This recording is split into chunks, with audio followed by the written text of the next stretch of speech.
예, 이제 두 번째 우리 토론을 하실 분은 안양대학교 신학대학 조직신학 고형석 교수님인데요.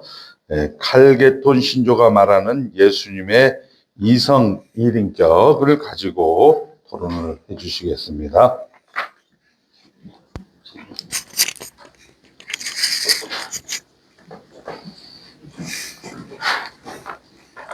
시작하겠습니다. 제가 제목을 칼게톤 신조가 말하는 예수님의 이성 일인격이라고 잡았던 이유는 신조가 여러 개가 있는데 그중에 칼게톤 신조가 가장 예수님의 이성 일인격을 대표하는 격이라 하는 생각이 들어서 이것을 잡았습니다. 저는 그리고 안양대학교의 정치적 지주였던 조성만 교수님 그리고 옆에 계신 김양주 교수님의 제자입니다. 예수님의 그 인격론은 기독교 교리 가운데 가장 핵심적인 교리 중에 하나입니다. 메시아 과정설은 앞에서 박만규 교수님이 너무 많이 잘했기 때문에 겹칠 것 같아서 여기서 삭제하고 넘어가도록 하겠습니다. 교수님한테 배운 바 그대로 전하겠습니다. 예, 더 덜하지도 않고 보태지도 않고 빼지도 않겠습니다. 교회사 속에서요 수많은 일환들이 나왔는데 대부분 기독론 영역에서 저들이 나왔습니다. 오늘날 예수님의 인격론은 종종 옛날 교리, 논쟁이 끝난 문제 정도로 취급돼서 실천적으로 주변화되고 있습니다. 박형택의 시도는 이러한 현대교회의 상황, 즉 목회 현장에서 예수님의 인격론의 약화, 왜곡되기 쉬운 점을 파고들어서 이것을 가지고 나온 것이라고 판단이 되어집니다. 예수님의 인격론을 잘못 설명하면 곧바로 오류와 공격의 대상이 되기 때문에 많은 목회자들이 요한계시록과 더불어 이 부분을 다루기를 꺼리는 그런 경향이 좀 있습니다. 그러나 예수님의 인격론을 바르게 이해하지 못하면 결국 하나님의 계시 자체를 의심하거나 왜곡하는 결과를 낳게 됩니다. 실제로 고대교회 시대부터 예수님의 인격에 대한 잘못은 이해는 끊임없이 반복되어 왔고 그 대표적인 유행어로는 변화설, 세력설, 양태설 등 다양한 양상이 지금까지도 나타나고 있습니다.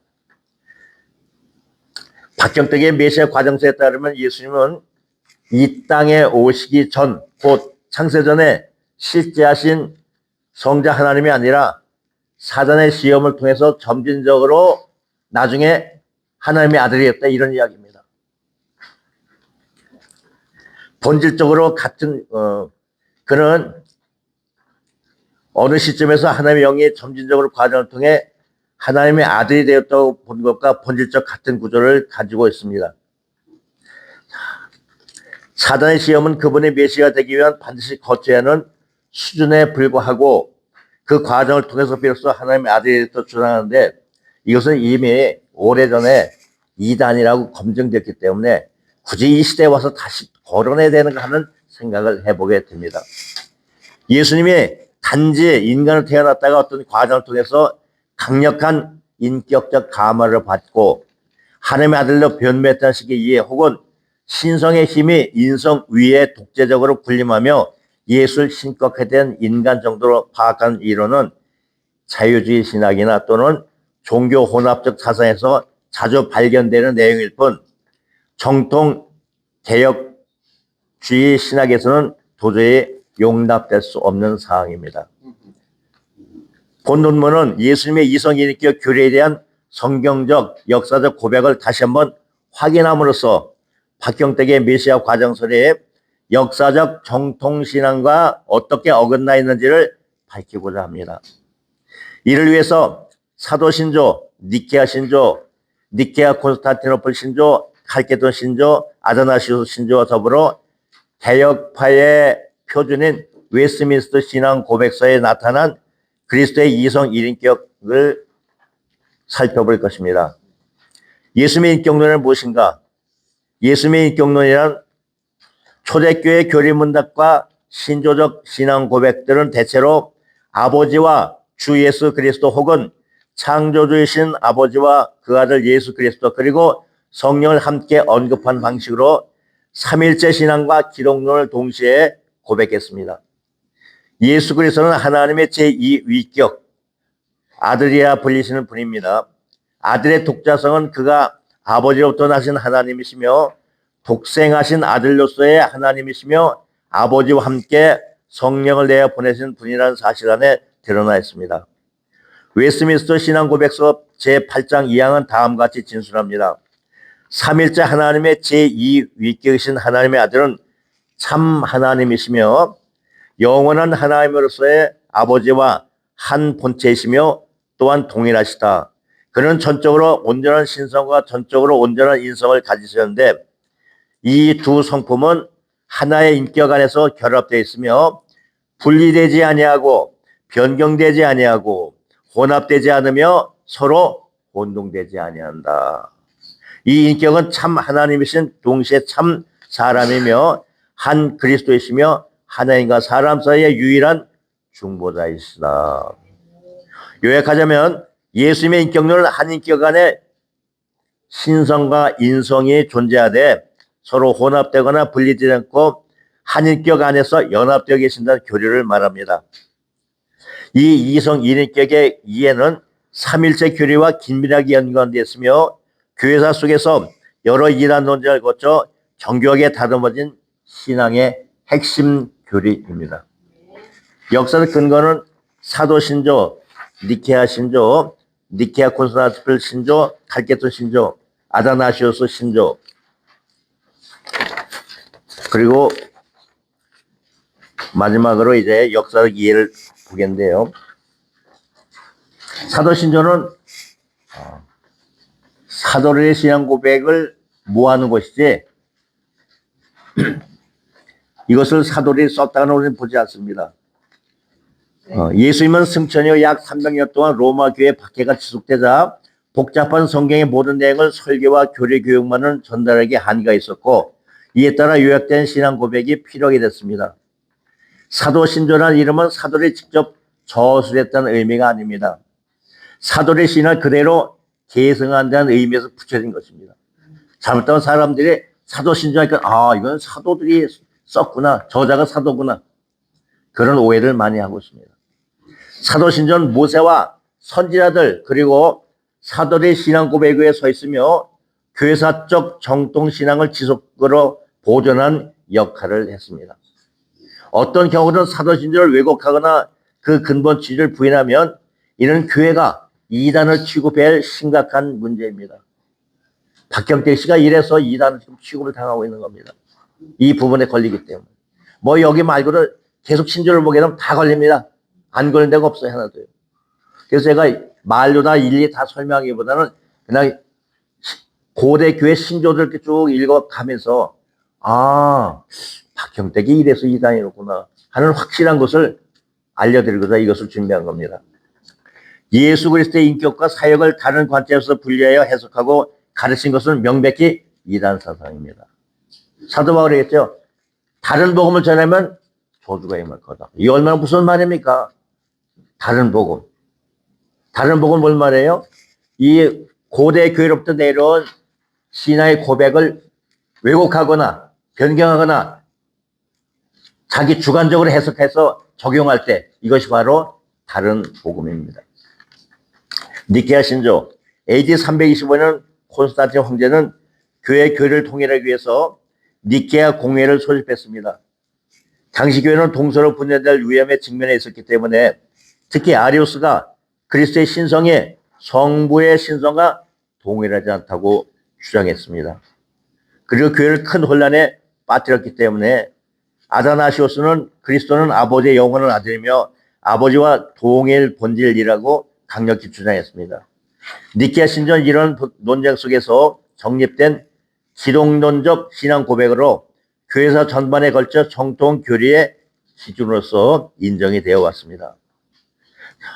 니케아 신조는 전능하신 하나님 아버지를 천지와 만물, 보이는 것과 보이지 않는 것의 창조주로 고백할 뿐만 아니라 유일하신 주 예수 그리스도를 하나님의 독생자로 모든 세계 이전에 아버지께로부터 나신 참 하나님이며 성부와 동일 본질 가신 분으로 고백합니다.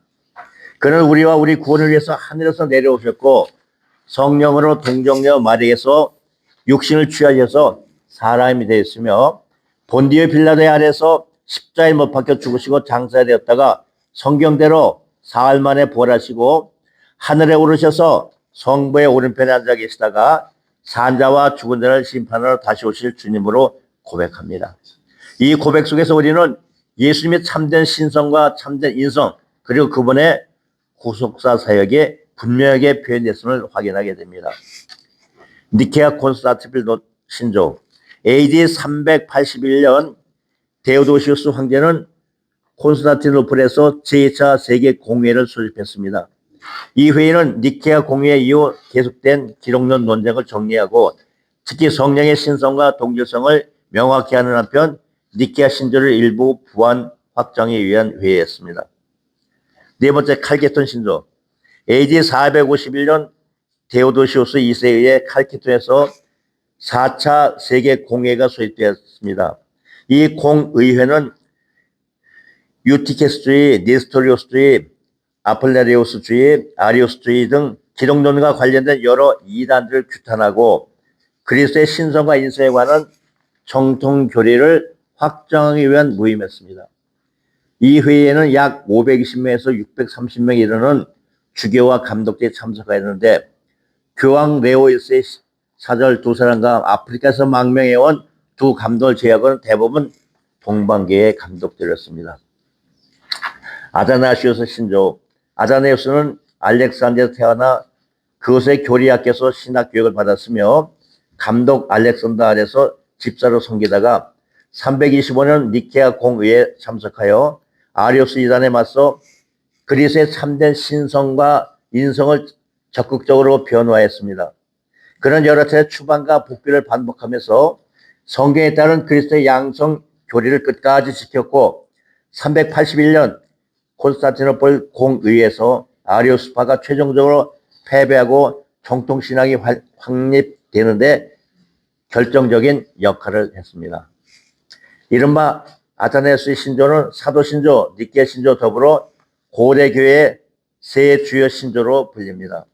실제 저작자가 아타네스인지 여부에 대해서는 학문적 논쟁이 있지만은 서방교회는 상당히 일찍부터 이 신조를 그의 이름과 연관지어 불러왔고 그 기원과 출처는 오늘날까지도 완전히 규명되지는 않았지만 그 내용이 삼일체와 그리스도의 이성 이인격 교리를 가장 정교하게 요약한 고백이라는 점에는 큰 이견이 없습니다. 그리고 그가 말한 그 교리서는요 44가지에서 고백하는데 43번째, 44번째가 가장 마음에 걸립니다. 선한 일 행하는 영생을 나가고 악한 일 행하는 영혼이 불에 들어갈 것이다. 이거는 꼭 박형택이를 향해서 한 말이라고 보기보다는 많은 이단들 향해서 너 이단 짓 하면은 나중에 불못에 들어가. 이게 말이 그렇죠. 이게 얼마나 두려운 얘기입니까? 44번째요. 이것이 교회 참 신앙이며 이것이 교회 참 신앙이며 앞에 말한 것을 여기 요약해서 말한 겁니다. 이를 신실하게 믿지 않는 자는 구원을 얻지 못한다. 왜 패라 그럴까? 똑같은 내용을 말합니다. 쉽게 배우면 너 지옥 간다. 신앙 고백 똑바로 안 하고 딴짓거리 하면은 가감하면은 더하거나 빼버리면은 지옥 간다. 참 두려운 얘기입니다. 우리는 이렇게 앉아갖고 편하게 들으면서 고개를 껐덕껐덕 하면서 그렇구나 하는데 이게 심각한 문제. 이거 쓴 사람은요 어떤 심정에 썼겠습니까?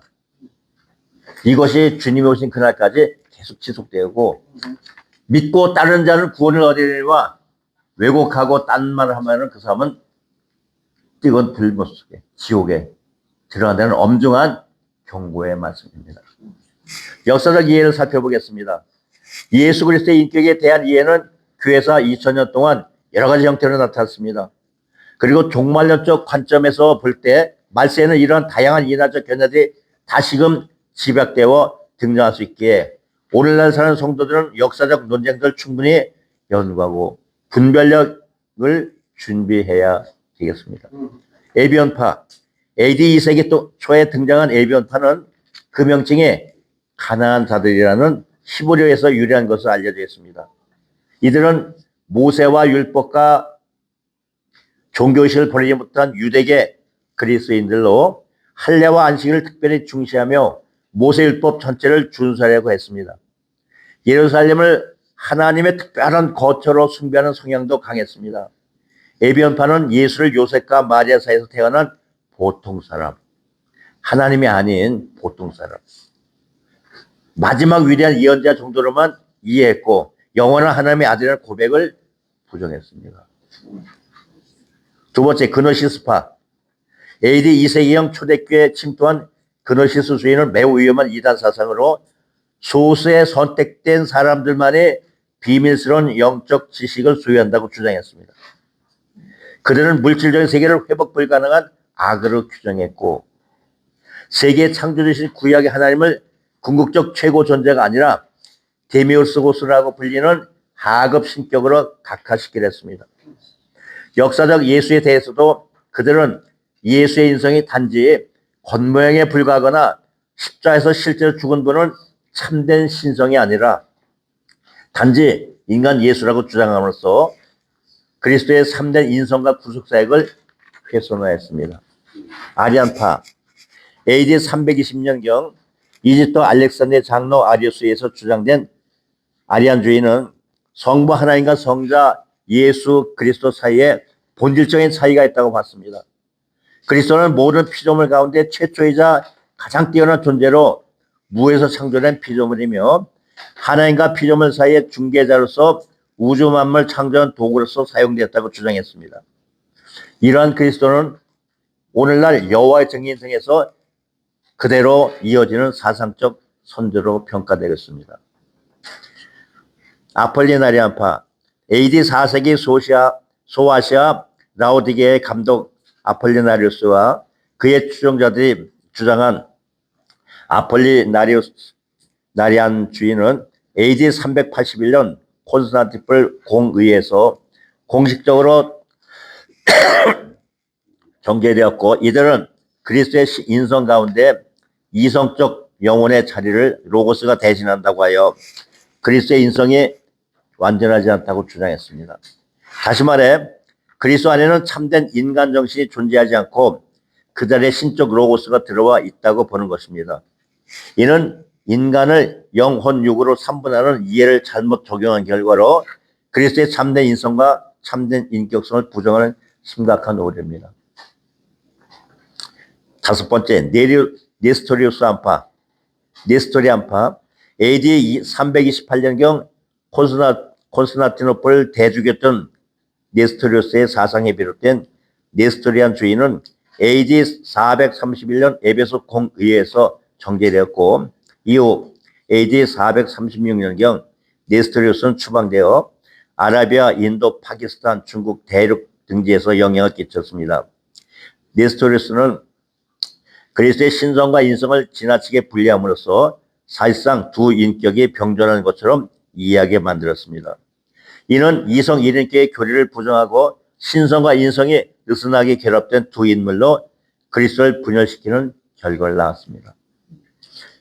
유티키안파. AD 451년 칼케톤 공의에서 정제되고 681년 제3차 콘스탄티노플 공의에서 다시 한번 단성론으로 규정된 유티키스와 그의 추종자들의 사상은 그리스도의 인성을 과도하게 신격화함으로써 결국 그리스도의 두 본성을 부정하는 방향으로 나아갔습니다. 유티키스의 주장에 따르면 신성과 인성이 결합된 이유는 사실상 하나의 성품만 남게 되어 그리스도 안에 두 본성이 실제하지 않는다. 이성 일인격을 완전히 부인한 겁니다. 성경은 이와 정면으로 반대하는 진리를 증언합니다. 빌립보서 2장 6절 8절은 그리스도께서 본래 하나님의 본체시나 하나님과 동정됨을 취할 것을 여기지 아니하시고 오히려 자기를 비워 종의 형체를 취하사 사람들과 같이 되셨고 죽기까지 복종하시되 십자가에서 죽으시기까지 복종하셨다고 말했습니다. 이는 그리스도의 참된 신성과 참된 인성을 동시에 분명히 전제합니다. 또한 요한복음 14장 8절 9절에서 빌립이 아버지를 우리에게 보여달라고 요청할 때 예수님은 나를 본다는 아버지를 보았다고 말씀하시면서 자신이 곧 아버지 성자임을 선포하셨습니다. 요한복음 16장 32절에는 예수께서는 제자들이 흩어져 자신을 혼자 남겨두게 될 것을 말씀하시면서도 내가 혼자 있는 것이 아니라 아버지께서 나와 함께 계신다고 선포했습니다. 이처럼 성경은 그리스도가 참 하나님이시며 동시에 참 인간으로서 우리와 함께 계신 분임을 명확히 증언합니다. 성경이 구절이 너무 많기 때문에 난 간단하게 몇 개만 제가 샘플링 했습니다. 완전한 하나님의 본성과 완전한 인간의 본성은 서로 혼합되어 제3의 성품을 이루지 않으며 마치 물과 기름처럼 섞일 수 없는 두 실체가 분리된 채 병존하는 것도 아닙니다. 또한 신성이 인성이 신성으로 변질될 수도 없습니다. 한 인격 안에 두 본성이 온전히 그리고 변함없이 존재하는 것이 곧 이성 1인격의 교리의 핵심 주제입니다. 7번째, 어거스틴과 계획파의 인격론 이해. 어거스틴은 삼일체 교리를 설명한 데 있어 인간 언어의 한계를 깊이 인식하였습니다. 그러나 인간의 언어와 논증으로 삼위에 관하여 말하는 것은 그 진리를 완전히 밝히기 위함이라기보다는 침묵함으로써 진리를 감추기 위함이라고 말하면서 삼일체를 설명하는 것은 모든 표현이 본질적으로 불충분하다는 것을 인정한다. 그는 나는 세 분의 하나님을 말한 것이 아니라 세 위를 한 하나님 안에 말한 것이라고 하였고 성부, 성자, 성령의 유일하신 하나님이심을 분명히 밝혔습니다. 칼빈은 어거스틴의 삼일체 이해를 대체로 계승했습니다.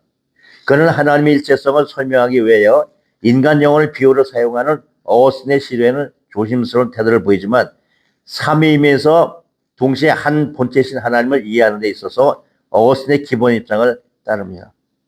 어거스틴에 따르면 하나님의 본질은 하나이며 삼위는 서로를 떠나 존재할 수 없고 상호 침투와 상호 내주라는 불가분의 관계 속에서 존재한다. 삼위 각 위격은 완전한 하나님이시면서 서로를 떠날 수 없는 관계 안에 계시며 그 관계 안에서만 올바르게 이해될 수 있다. 어거스틴은 인격이란 용어가 참된 삼위 간의 관계를 표현하기에 완전한 개념은 아니라고 인정했지만 다른 적절한 표현을 찾기 어렵기 때문에 삼위의 구별을 말하기 위해 이 용어를 계속 사용했습니다. 이는 인격이라는 말이 하나님의 내적인 존재 방식과 관계를 설명하기 위한 도구적 표현이지 인간 인격 개념을 그대로 투사한 것은 아니한 점을 보여줍니다. 제가 수업 시간에 조성만 교수님에게 질문했습니다. 교수님, 삼일체는 난 도무지 이해가 안 갑니다. 이게 어떻게 표현을 해야 저도 앞으로 제자를 가르칠 텐데 다시 한번 설명해 주십시오 했더니 나도 몰라. 하나님이 깨닫게 해준 만큼 아는 거지 삼일체를 어떻게 내가 감히 나도 몰라. 아유, 한 말이 제가 없더라고요. 그래서 다른 교수님한테 또 한번 여쭤봤어요. 지금은 은퇴하고 미국에 계신데 그 동생이 지금 서산에서 한의원을 하고 있습니다. 김국범 의사라고. 이제 그분 형님입니다. 통합 측 교수님이셨는데 교수님, 난 도대체 삼일체를 아무리 생각해도 모르겠어요. 그럴 때면 그분 하신 말씀이 하나님의 눈을 열어주시려면 아무도 알 수 없다. 하나님의 은혜를 받은 자만이 삼일체 교리를 알 수 있다. 그리고 우리 언어나 문체로는 불가능하다. 하나님의 은혜가 임해야만이 삼일체. 그래서는 이 삼일체 때문에 얼마나 많이 금식도 하고요. 삼각산 능력봉에 올라가서 밤 12시 반부터 3시 반까지 작년까지 40년간 기도했습니다. 하루를 기도한 게 아니에요. 하나님, 삼일체 교리가 도대체 뭡니까? 이해가 안 가고 받을 수 없어요. 그 입술로는 알아요. 지식적으로는 압니다. 그런데 이게 언어로 표현도 못하고 제가 한 60년 일기를 쓰고 있어요. 지금까지요. 병원에 한 달 동안 입원했을 동안은 일기 못 썼습니다. 네, 쓸 수가 없어요. 거기다 늘 삼일체는 뭐라고 표현해야 맞는 건가? 캐스마크. 저도 여러 번 삼일체는 뭐라고 말을 못하겠습니다. 그냥 성경에 있으니까 성경대로 믿으시기 바랍니다. 이해가 안 가면 무조건 믿어. 그 교수님은 아주 결론 있게 지어졌어요. 무조건 믿어. 성경을 믿으면 돼. 너무 하려고 하지 마. 칼빈이 말한 것처럼 하나님이 가는 데까지 가고 서러운 데 쓰고, 이게 틀린 것 같습니다. 나가는 말입니다. 예수님은 삼일째 하나님의 제2위격으로서 아들이라는 불리시는 분입니다. 아들의 독자성은 그가 아버지로부터 나신 하나님이시며 아버지와 함께 성령을 내어 보내신 분이라는 사실이 드러납니다. 성자는 본질상 성부 성령과 동일 본질을 가진 영원한 제2인격이십니다. 성자는 초자연적 능력으로 말미암아 육체를 취하셔서 이 땅에 참된 인간을 오셨고 동시에 신성과 인성을 가지신 분입니다. 하나님의 아들이라는 교리는 삼일체 하나님의 내적 성에서 성자가 영원히 아버지로부터 나시는 필연적 관계를 표현하는 고백입니다. 성자의 영원한 출생은 삼일체 하나님의 본질적이고 자연적인 그리고 끊임없이 지속되는 행위입니다. 성부와 성자가 동일 본질이시기 때문에 아들은 영원전부터 참 하나님이십니다. 이제 앞서 살펴본 고대 신조들과 웨스트민스터 신앙 고백서를 요약하면 다음과 같습니다. 사도 신조는 사도의 신앙 고백을 따르는 고백으로서 교회사적 신앙을 인물사적으로 표현하면 모세와 선지자들 그리고 사도의 신앙 고백을 우리가 지금까지 후세대까지 주님이 재림의 그날까지 계승하는 겁니다. 이 신조는 예수 그리스도의 성육신, 십자가 죽음, 부활, 승천 그리고 재림의 주님을 분명히 고백함으로써 그분의 인격과 사역을 결코 분리하지 않습니다. 니케 신조는 창세전에 아버지로부터 나신 하나님의 아들, 하나님으로부터 오신 하나님, 빛으로 오신 빛, 참 하나님부터 오신 참 하나님을 고백합니다. 그는 창조되신 분이시며 아니라 나신 분이시며 성부와 동일 본질을 가진 주님으로 고백합니다. 여기에는 예수 그리스도의 참된 신성과 성부와의 본질적 동질성이 분명히 드러납니다. 칼케톤 신조, 그리스도의 신성에 관하여는 성부와 동일 본질을 타고나셨으며 인성에 관하여는 죄를 제외하고는 모든 면에서 우리가 같으신 분임을 고백합니다. 곧 그리스도 안에 두 본성이 실제로 존재하지만 한 인격 안에서 혼동, 변화, 분리, 분열 없이 연합되고 있음을 분명히 합니다. 니케아 신조, 니케아 콘스탄티노플 신조는 예수님을 완전한 하나님이시여 완전한 인간으로서 이성 있는 영과 육신을 가지신 분으로 고백합니다. 예수님은 하나님으로서 사람이 되셨으며 두 인격이 아니라 한 인격, 한 그리스도이십니다. 한 사람 안에 영혼과 육체가 하나의 인격을 이루듯 그리스도 안에서 신성과 인성이 한 인격 안에서 연합되어 있습니다. 아다나시우스 신조는 성자는 오직 성부에 나 있으며 창조되지 않으시고 그 나으심을 받으신 분임을 고백합니다. 그리고 이 신앙을 완전하고 순전하게 지키지 않는 자는 영원히 멸망을 받게 될 것이라는 강한 어조로 선언을 합니다. 그만큼 삼위일체와 이성 일인격 교리가 구원의 본질과 직결된 핵심 진리임을 말해주고 있습니다. 웨스트민스터 신앙 고백서는 신성과 인성은 하나님의 인격에서 결합되어 분리되지 아니하며 변경되지 아니하며 혼합되지 아니하며 혼동되지 아니합니다. 이 인격은 참 하나님이시며 동시에 참 사람이시며 한 그리스도이시며 하나님과 사람 사이의 유일한 중보자이시다라고 고백합니다.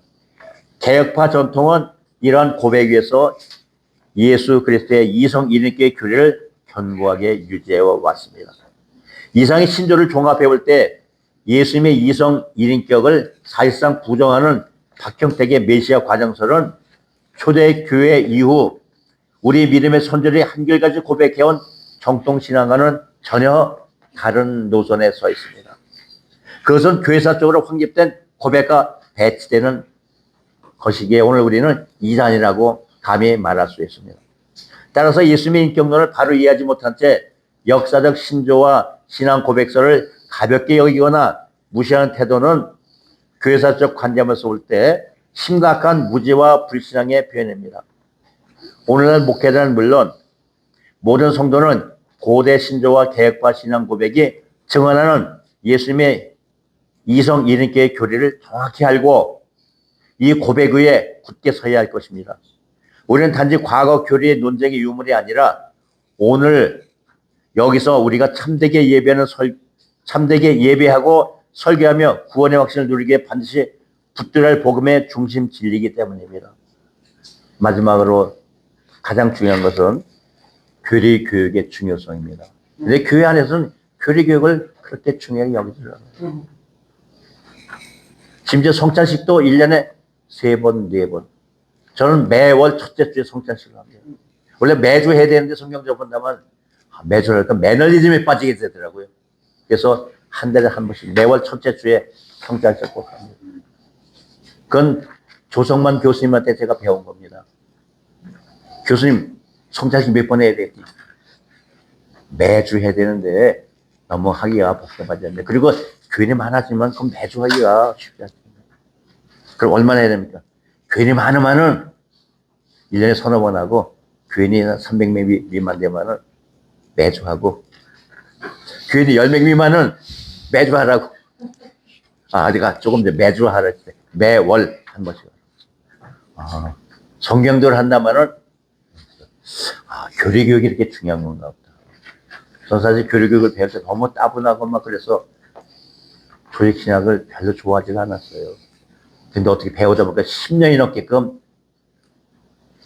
김양주 교수님한테 많은 영향을 제가 받았고요. 예. 조성만 교수님의 그분한테 많은 영향력을 받았습니다. 원래 제 박사학위는 기독교 교육학 박사입니다. 근데 조직신학은 부전공했는데 어떻게 부전공이 전공이 되고 전공이 부전공 된 것 같은 생각이 듭니다. 여기까지입니다. 감사합니다.